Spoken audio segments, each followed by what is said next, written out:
the CyberHub bunker and studio, you're tuning in to the CyberHub podcast. And now for your host and CISO, James Azar. Hey everyone, good morning. Thursday, February 18th, 2021. It's our last Practitioner Brief for this week. I can't believe it. The week's already gone. It's Thursday. Tomorrow's Friday. I'll probably be doing an AMA on LinkedIn again. We are live on Facebook, LinkedIn, and YouTube. Thank you so much for tuning in. If this is your first time tuning in, please make sure to comment, subscribe. I feature live comments on the show. And if you're listening after the fact and you want to tune in, like I said, we are live on Facebook, LinkedIn, and YouTube.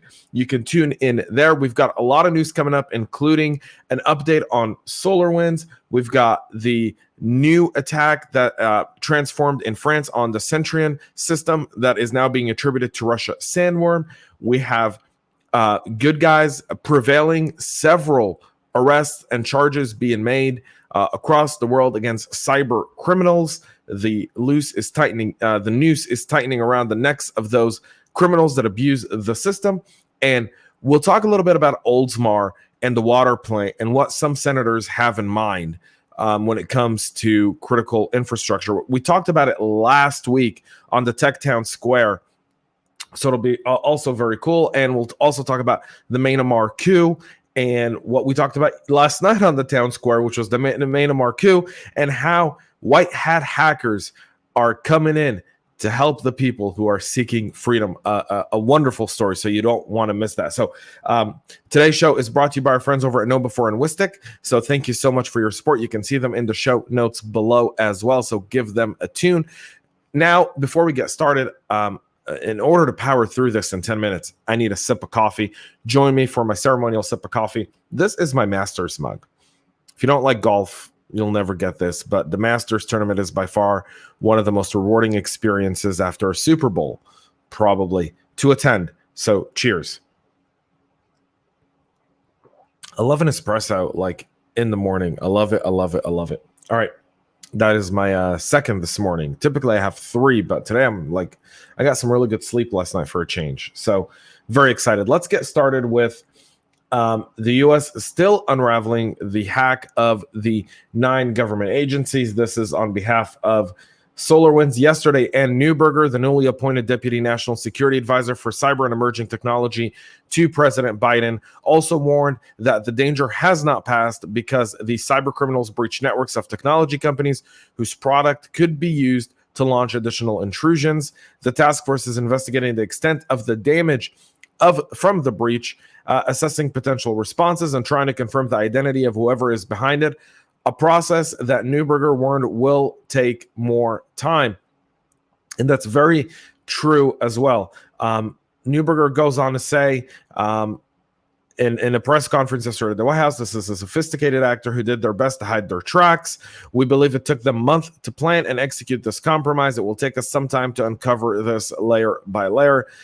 There's been an advanced persistent threat actor is likely of Russian origin, she said, without providing any more detail. This isn't the only case of malicious cyber activity of likely Russian origin, either for us or for our allies and partners, Neuberger continued to say. So as we contemplate future response options, we are considering holistically what those activities were. The Russian government has denied involvement in the SolarWinds attack. FireEye was the first to identify Russian code within this, but there are other studies that have come out and other reports that have come out from several agencies that don't just attribute to Russia, but they also show Iran, they show China, they show threat actors and so forth. So this is significant. I think this is the punchline of all of this. The techniques that were used lead us to believe that any files or emails on a compromised networks were likely to be compromised, meaning a lot of stuff are compromised. Senator Mark Warner from Virginia and Marco Rubio from Republican sent a letter to the White House recently, and we'll talk about them just in a little bit on the show as well. I wanted to bring this story because we're being asked, I know a lot of practitioners are, what's happening with SolarWinds? What does this mean? What should we be paying attention to? And the fact is we still don't know and we can't give answers. And this story really does highlight this. This is thanks to Security Week, but it's by the Associated Press, obviously, so you can check that out there. Let's move on, where Russian Sandworm hackers only hit orgs with the old Centreon software. So Centreon, the equivalent of SolarWinds almost in Europe, also was infiltrated and by Russian state hackers. And according to the press release that comes after the report that we spoke about on Monday by the ANSSI, they are saying now that all compromised servers during the series of attacks ran the Centreon IT monitoring software. This is not a supply chain attack either. According to discussions over the last 24 hours with ANSSI, only about 15 entities were the target of this campaign, and they were all users of an obsolete open source version, which has been unsupported for 5 years. Wow. Okay. You have users that are on a version that you haven't supported for 5 years, and no one once thought to address that. Wow. I don't normally like to go down that route, but that just infuriates me. That's such poor hygiene. Man. Whew. That is really poor hygiene. So the campaign described by the ANSSI exclusively concerns obsolete versions of the open source software. And the most recent versions by this campaign is version 2.5.2, which was released in November of 14. Oh my Lord. All right. So they're attributing this to Sandworm simply because of the way they've seen it, aka Black Energy and Telebots, Russian espionage cyber group that's been active for at least 2 decades and believed to be part of Unit 74455 of the Russian GRU Main Center for Special Technologies. The group is linked to attacks for leading the attacks on the Ukrainian blackouts in 15 and 16, the killed the Swiper attacks on Ukrainian banks, and believed to have created the NotPetya software as well. The DOJ, the US DOJ, charged 6 Sandworm operatives in October 2020 for hacking operations related to the NotPetya as well. So, serious stuff here. All right, so let's move on to our next story, where the U.S. charges North Korean hackers over $1.3 billion in bank heists. 3 North Korean military hackers indicted in a wide-ranging scheme to commit cyber attacks and financial crimes across the globe. According to acting U.S. Attorney Tracy Wilkinson, to conduct details, the conduct detailed in the indictment are the acts of a criminal nation state that has stopped at nothing to extract revenge and obtain money to prop up its regime. The new indictment expands on a 2018 case against the Pyongyang hacking group blamed for attacks against Sony Pictures, the destructive WannaCry worm, a series of brazen online bank robberies against the global financial system, and ongoing ransomware extortion schemes. The group, known publicly as Lazarus, has also been actively draining billions of dollars from hacks across cryptocurrency exchanges. The newest indictment adds 2 new North Korean defendants to the government's case and named a 3rd Canadian-American citizen who was part of the Lazarus Group money laundering operation. You can see all of this also on our website at cyberhubpodcast.com. This is $1.3 billion, folks. A while ago, I said that we are in the midst of a cyber campaign where it's a death by 1,000 cuts. Well, a great way to hinder a nation and an economy is to essentially steal money and hinder it financially. And this is what the North Koreans have been doing for years, and we haven't yet taken a strong action against them. The previous administration quieted down kind of the military threats, but the cyber threats were still there.